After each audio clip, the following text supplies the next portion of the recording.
Dengarlah hai orang Israel, engkau akan menyeberangi sungai Yordan pada hari ini untuk memasuki serta menduduki daerah bangsa-bangsa yang lebih besar dan lebih kuat daripadamu, yakni kota-kota besar yang kubu-kubunya sampai ke langit.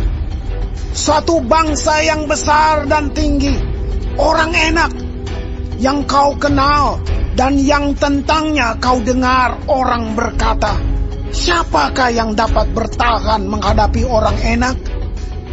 Maka ketahuilah pada hari ini bahwa Tuhan Allahmu, Dialah yang berjalan di depanmu laksana api yang menghanguskan. Dia akan memunahkan mereka dan Dia akan menundukkan mereka di hadapanmu. Demikianlah engkau akan menghalau dan membinasakan mereka dengan segera, seperti yang dijanjikan kepadamu oleh Tuhan. Janganlah engkau berkata dalam hatimu, apabila Tuhan Allahmu telah mengusir mereka dari hadapanmu, karena jasa-jasakulah Tuhan membawa aku masuk menduduki negeri ini. Padahal karena kefasikan bangsa-bangsa itulah Tuhan menghalau mereka dari hadapanmu. Bukan karena jasa-jasamu atau karena kebenaran hatimu engkau masuk menduduki negeri mereka, tetapi karena kefasikan bangsa-bangsa itulah Tuhan Allahmu menghalau mereka dari hadapanmu. Dan supaya Tuhan menepati janji yang diikrarkannya dengan sumpah kepada nenek moyangmu, yakni Abraham, Ishak, dan Yakub. Jadi ketahuilah bahwa bukan karena jasa-jasamu Tuhan Allahmu memberikan kepadamu negeri yang baik itu untuk diduduki. Sesungguhnya engkau bangsa yang tegar tengkuk. Ingatlah, janganlah lupa bahwa engkau sudah membuat Tuhan Allahmu gusar di padang gurun. Sejak engkau keluar dari tanah Mesir sampai kamu tiba di tempat ini, kamu menentang Tuhan. Di Horeb, kamu sudah membuat Tuhan gusar. Bahkan Tuhan begitu murka kepadamu hingga Ia mau memunahkan kamu. Setelah aku mendaki gunung untuk menerima loh-loh batu, loh-loh perjanjian yang diikat Tuhan dengan kamu, maka aku tinggal 40 hari 40 malam lamanya di gunung itu. Roti tidak kumakan dan air tidak kuminum. Tuhan memberikan kepadaku kedua loh batu yang ditulisi jari Allah, di mana ada segala firman yang diucapkan Tuhan kepadamu di gunung itu dari tengah-tengah api pada hari perkumpulan. Sesudah lewat 40 hari 40 malam itu, maka Tuhan memberikan kepadaku kedua loh batu, loh-loh perjanjian itu. Lalu berfirmanlah Tuhan kepadaku, bangunlah, turunlah dengan segera dari sini, sebab bangsamu yang kau bawa keluar dari Mesir telah berlaku busuk.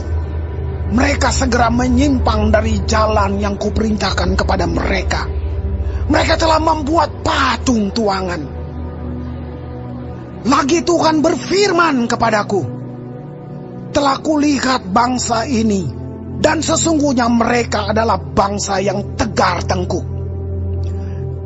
Biarkanlah aku, maka aku akan memunahkan mereka dan menghapuskan nama mereka dari kolong langit. Tetapi daripadamu akan kubuat suatu bangsa yang lebih berkuasa dan lebih banyak daripada bangsa ini. Setelah itu berpalinglah aku, lalu turun dari gunung yang sedang menyala itu dengan kedua loh perjanjian di kedua tanganku. Lalu aku menyaksikan bahwa sesungguhnya kamu telah berbuat dosa terhadap Tuhan Allahmu. Kamu telah membuat suatu anak lembu tuangan kamu telah segera menyimpang dari jalan yang diperintahkan Tuhan kepadamu. Maka aku peganglah kuat-kuat kedua loh itu.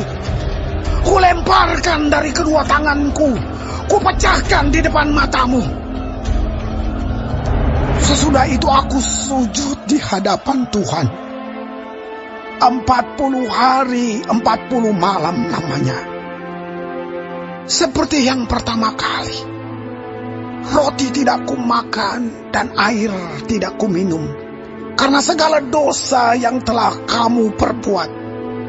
Yakni kamu melakukan apa yang jahat di mata Tuhan. Sehingga kamu menimbulkan sakit hatinya.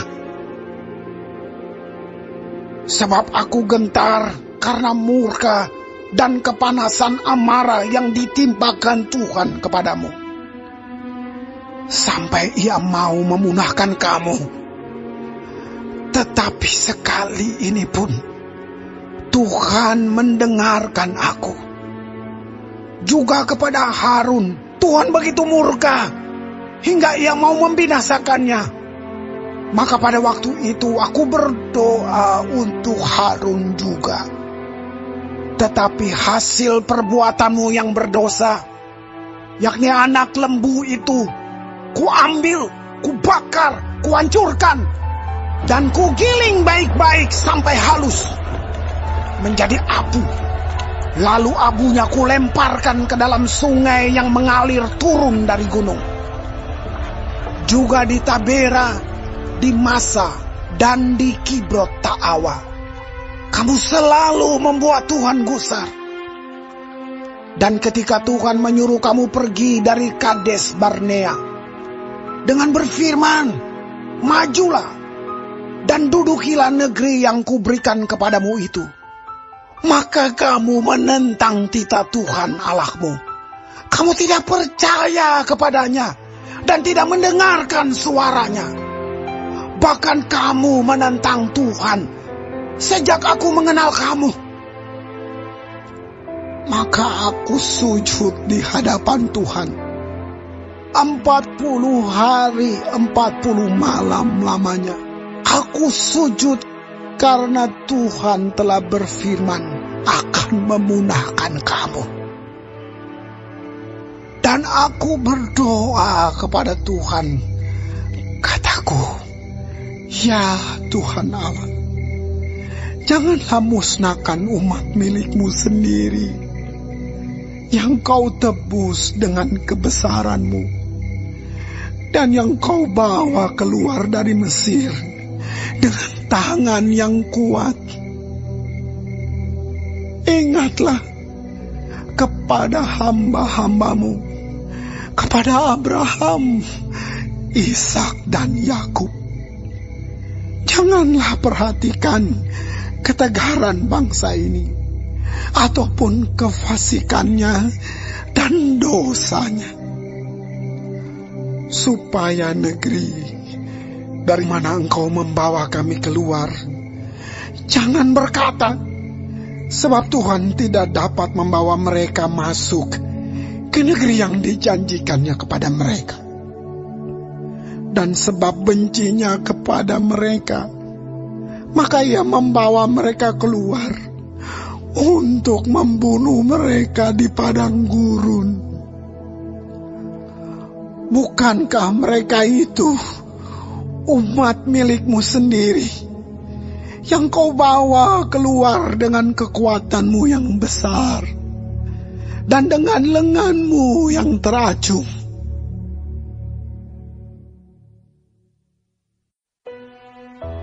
Pada waktu itu, berfirmanlah Tuhan kepadaku, pahatlah 2 loh batu yang serupa dengan yang mula-mula. Naiklah kepadaku ke atas gunung, dan buatlah sebuah tabut dari kayu. Maka aku akan menuliskan pada loh itu firman-firman yang ada pada loh yang mula-mula yang telah kau pecahkan itu. Kemudian letakkanlah kedua loh ke dalam tabut itu. Maka aku membuat sebuah tabut dari kayu penaga. dan memahat 2 loh batu yang serupa dengan yang mula-mula.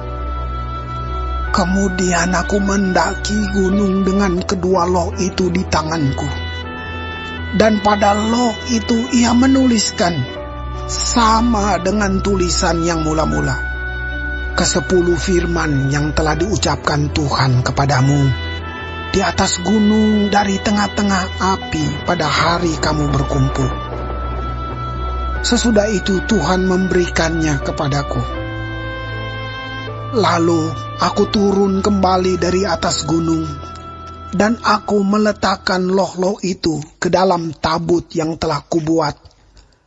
Dan disitulah tempatnya, seperti yang diperintahkan Tuhan kepadaku. Maka orang Israel berangkat dari Beerot Bene Yaakan ke Mosera. Di sanalah Harun mati dan dikuburkan. Lalu Eleazar anaknya menjadi imam menggantikan dia. Dari sana mereka berangkat ke Gudgot, dan dari Gudgot ke Yotbata, suatu daerah yang banyak sungainya. Pada waktu itu Tuhan menunjuk suku Lewi untuk mengangkut tabut perjanjian Tuhan, untuk bertugas melayani Tuhan dan untuk memberi berkat demi namanya sampai sekarang. Sebab itu suku Lewi tidak mempunyai bagian milik pusaka bersama-sama dengan saudara-saudaranya. Tuhanlah milik pusakanya, seperti yang difirmankan kepadanya oleh Tuhan Allahmu. Maka aku ini berdiri di atas gunung, seperti yang pertama kali, 40 hari 40 malam lamanya. Dan sekali ini pun Tuhan mendengarkan aku. Tuhan tidak mau memusnahkan engkau. Lalu berfirmanlah Tuhan kepadaku, bersiaplah, pergilah berjalan di depan bangsa itu, supaya mereka memasuki dan menduduki negeri yang kujanjikan dengan sumpah kepada nenek moyang mereka untuk memberikannya kepada mereka. Maka sekarang, hai orang Israel, apakah yang dimintakan daripadamu oleh Tuhan Allahmu, selain dari takut akan Tuhan Allahmu, hidup menurut segala jalan yang ditunjukkannya, mengasihi Dia, beribadah kepada Tuhan Allahmu dengan segenap hatimu dan dengan segenap jiwamu, berpegang pada perintah dan ketetapan Tuhan yang kusampaikan kepadamu pada hari ini, supaya baik keadaanmu. Sesungguhnya Tuhan Allahmu lah yang empunya langit, bahkan langit yang mengatasi segala langit, dan bumi dengan segala isinya. Tetapi hanya oleh nenek moyangmu lah hati Tuhan terpikat, sehingga Ia mengasihi mereka, dan keturunan mereka lah, yakni kamu yang dipilihnya dari segala bangsa seperti sekarang ini. Sebab itu, sunatlah hatimu, dan janganlah lagi kamu tegar tengkuk. Sebab Tuhan Allahmu lah Allah segala Allah, dan Tuhan segala Tuhan, Allah yang besar, kuat dan dahsyat, yang tidak memandang bulu ataupun menerima suap, yang membela hak anak yatim dan janda, dan menunjukkan kasih-Nya kepada orang asing dengan memberikan kepadanya makanan dan pakaian. Sebab itu, haruslah kamu menunjukkan kasih-Mu kepada orang asing. Sebab kamu pun dahulu adalah orang asing di tanah Mesir. Engkau harus takut akan Tuhan Allahmu. Kepadanya haruslah engkau beribadah dan berpaut. Dan demi namanya haruslah engkau bersumpah. Dialah pokok puji-pujianmu, dan Dialah Allahmu yang telah melakukan di antaramu perbuatan-perbuatan yang besar dan dahsyat yang telah kau lihat dengan matamu sendiri. Dengan 70 orang, nenek moyangmu pergi ke Mesir. Tetapi sekarang ini, Tuhan Allahmu telah membuat engkau banyak seperti bintang-bintang di langit.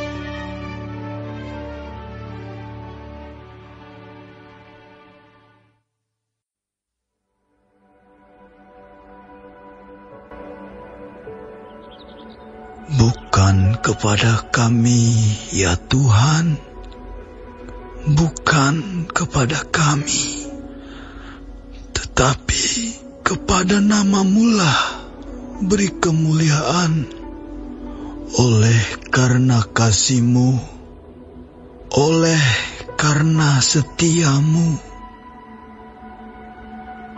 Mengapa bangsa-bangsa akan berkata, di mana Allah mereka?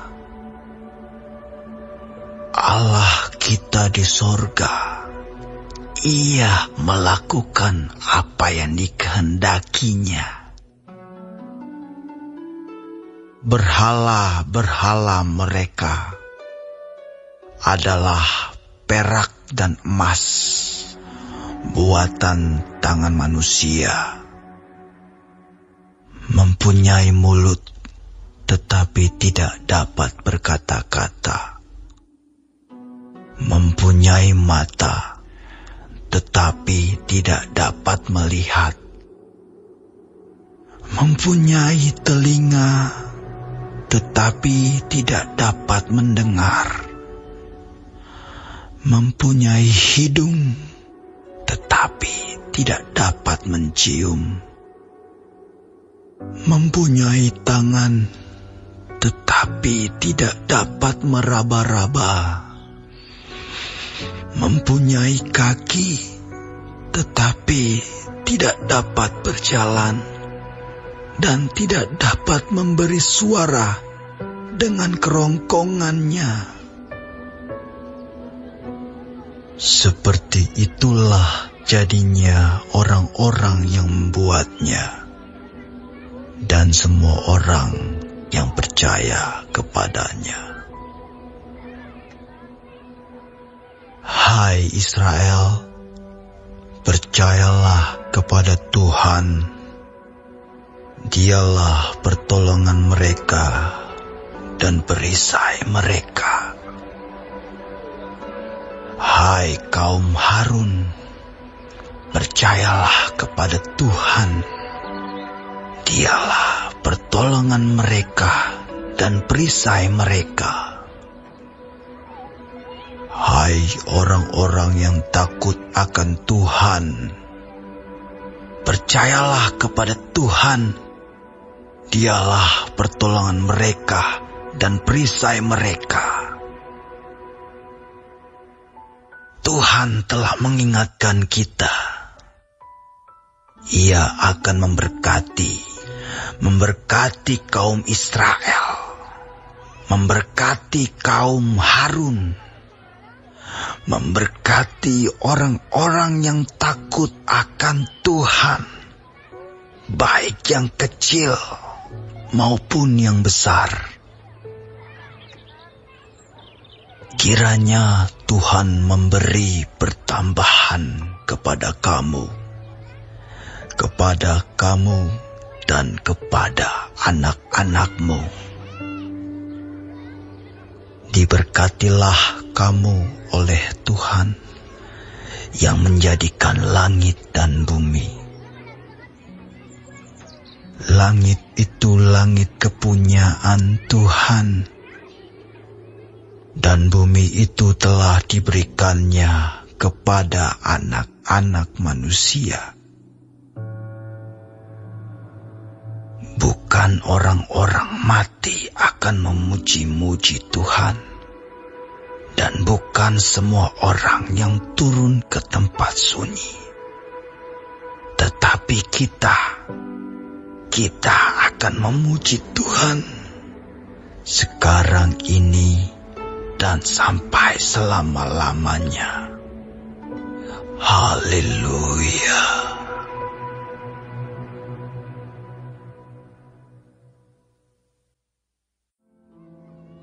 Pada hari kemurkaan, harta tidak berguna, tetapi kebenaran melepaskan orang dari maut.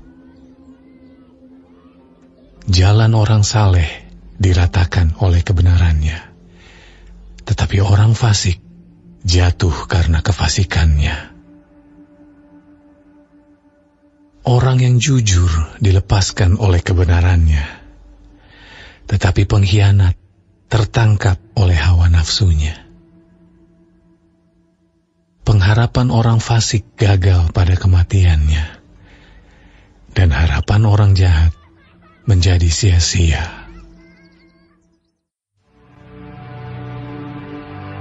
Kemudian sesudah lewat beberapa hari, waktu Yesus datang lagi ke Kapernaum, tersiarlah kabar bahwa ia ada di rumah. Maka datanglah orang-orang berkerumun sehingga tidak ada lagi tempat, bahkan di muka pintu pun tidak. Sementara ia memberitakan firman kepada mereka, ada orang-orang datang membawa kepadanya seorang lumpuh, digotong oleh 4 orang. Tetapi mereka tidak dapat membawanya kepadanya karena orang banyak itu. Lalu mereka membuka atap yang di atasnya. Sesudah terbuka, mereka menurunkan tilam tempat orang lumpuh itu terbaring. Ketika Yesus melihat iman mereka, berkatalah ia kepada orang lumpuh itu, "Hai anakku, dosamu sudah diampuni." Tetapi di situ ada juga duduk beberapa ahli Taurat. Mereka berpikir dalam hatinya, "Mengapa orang ini berkata begitu? Ia menghujat Allah. Siapa yang dapat mengampuni dosa selain daripada Allah sendiri?" Tetapi Yesus segera mengetahui dalam hatinya bahwa mereka berpikir demikian. Lalu ia berkata kepada mereka, "Mengapa kamu berpikir begitu dalam hatimu?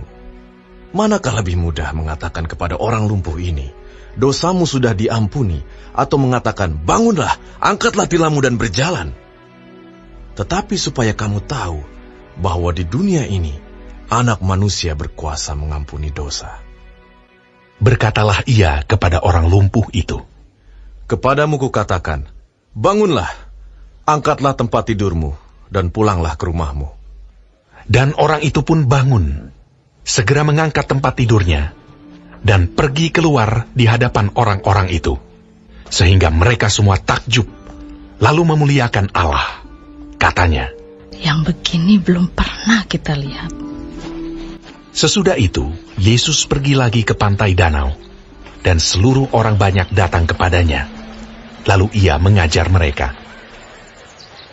Kemudian ketika ia berjalan lewat di situ, ia melihat Lewi, anak Alfeus, duduk di rumah cukai. Lalu ia berkata kepadanya, "Ikutlah aku." Maka berdirilah Lewi, lalu mengikuti dia. Kemudian ketika Yesus makan di rumah orang itu, banyak pemungut cukai dan orang berdosa makan bersama-sama dengan dia dan murid-muridnya, sebab banyak orang yang mengikuti dia. Pada waktu ahli-ahli Taurat dari golongan Farisi melihat bahwa ia makan dengan pemungut cukai dan orang berdosa itu, berkatalah mereka kepada murid-muridnya, "Mengapa ia makan bersama-sama dengan pemungut cukai dan orang berdosa?" Yesus mendengarnya dan berkata kepada mereka, "Bukan orang sehat yang memerlukan tabib, tetapi orang sakit. Aku datang bukan untuk memanggil orang benar, melainkan orang berdosa." Pada suatu kali ketika murid-murid Yohanes dan orang-orang Farisi sedang berpuasa, datanglah orang-orang dan mengatakan kepada Yesus, "Mengapa murid-murid Yohanes dan murid-murid orang Farisi berpuasa, tetapi murid-muridmu tidak?" Jawab Yesus kepada mereka, "Dapatkah sahabat-sahabat mempelai laki-laki berpuasa, sedang mempelai itu bersama mereka? Selama mempelai itu bersama mereka, mereka tidak dapat berpuasa. Tetapi waktunya akan datang mempelai itu diambil dari mereka, dan pada waktu itulah mereka akan berpuasa. Tidak seorang pun menambalkan secarik kain yang belum susut pada baju yang tua, karena jika demikian, kain penambal itu akan mencabiknya. Yang baru mencabik yang tua, lalu makin besarlah koyaknya, Demikian juga tidak seorang pun mengisikan anggur yang baru ke dalam kantong kulit yang tua. Karena jika demikian, anggur itu akan mengoyakkan kantong itu, sehingga anggur itu dan kantongnya dua-duanya terbuang. Tetapi anggur yang baru hendaknya disimpan dalam kantong yang baru pula. Pada suatu kali, pada hari Sabat, Yesus berjalan di ladang gandum, dan sementara berjalan murid-muridnya memetik bulir gandum. Maka kata orang-orang Farisi kepadanya, "Lihat, mengapa mereka berbuat sesuatu yang tidak diperbolehkan pada hari Sabat?" Jawabnya kepada mereka, Belum pernahkah kamu baca apa yang dilakukan Daud ketika ia dan mereka yang mengikutinya kekurangan dan kelaparan? Bagaimana ia masuk ke dalam rumah Allah waktu Abiatar menjabat sebagai imam besar, lalu makan roti sajian itu yang tidak boleh dimakan kecuali oleh imam-imam, dan memberinya juga kepada pengikut-pengikutnya. Lalu kata Yesus kepada mereka, Hari Sabat diadakan untuk manusia, dan bukan manusia untuk hari Sabat. Jadi anak manusia adalah juga Tuhan atas hari Sabat.